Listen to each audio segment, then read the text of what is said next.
पुढची बातमी आहे तुकाराम मुंढेंच्या एका वक्तव्यासंदर्भातली। जर मी सावजी मटण खाल्लं तर मी 1 महिना आजारी पडेल असं वक्तव्य आयुक्त तुकाराम मुंढेंनी केलंय।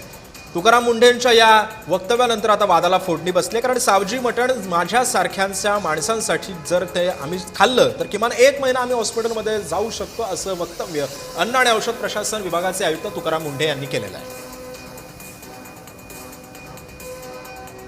बाजरीपासून तेलापर्यंत असा एकही पदार्थ नाही की त्याच्यामध्ये भेसळ आढळत नाही।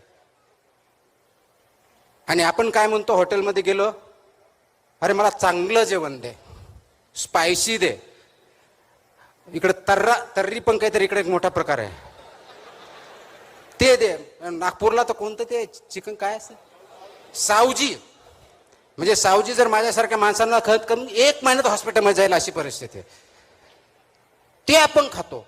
म्हणजे काय, ऑइली, फॅटी, सॉल्टी, शुगरी। तुम्हाला हार्ट अटॅक येणार नाही तर काय, तुमचं हार्ट अजून दुसरं तयार होईल।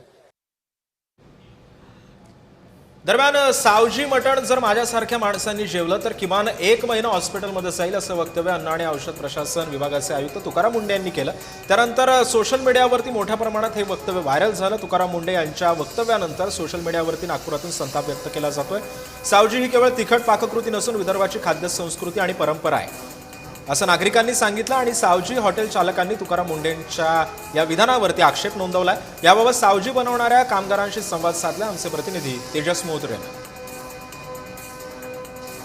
सावजी जर खाल्लं तर एका अर्थानं वेगळीच जी आहे चव पाहायला मिळते। आणि महाराष्ट्र हे खाद्य एका अर्थानं संस्कृती आहे, आणि तीच नागपुरातली सावजी खाद्य परिस्थिती वेगळी आहे। जगात भारी अशी खाद्य परिस्थिती जे आहे ते संस्कृती आहे। आपल्यासोबत काही सावजी आहेत, त्यांच्याशी संवाद साधू। काय सांगाल, ज्या पद्धतीने तुकाराम मुंढे यांनी वक्तव्य केलं सावजीबद्दल, तुम्हाला काय वाटतंय?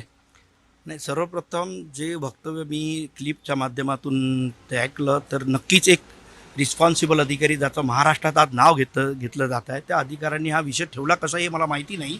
पण ज्या सावजीबद्दल चुकीची भावना जी निर्माण झाली त्यांच्या मनात, आणि सावजी हा व्यवसाय आहे का कम्युनिटीशी जुळलेला आहे, हलबा कम्युनिटी, तर त्या हलबाचा याच्यावर तो प्रतिकारसारखा झाला असं लोकांच्या मनात भावना निर्माण झाली।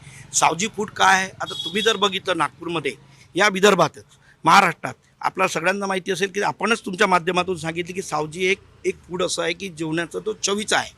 आणि महाराष्ट्रातूनच नाही तर महाराष्ट्राच्या बाहेरूनही लोक सावजी जेवणाला येतात आणि त्याला एक प्रायोरिटी देतात। आमच्या घरच्या गृहिणी त्या सावजी मसालामध्ये त्यांचं किती मेहनत असते। इवन तिखट हा नाव जो चुकीचा आहे, सावजी मसाला हा तिखट वगैरे नसतो, हा चवेचा विषय आहे। तुमच्या जिभेला चव नाही मिळाली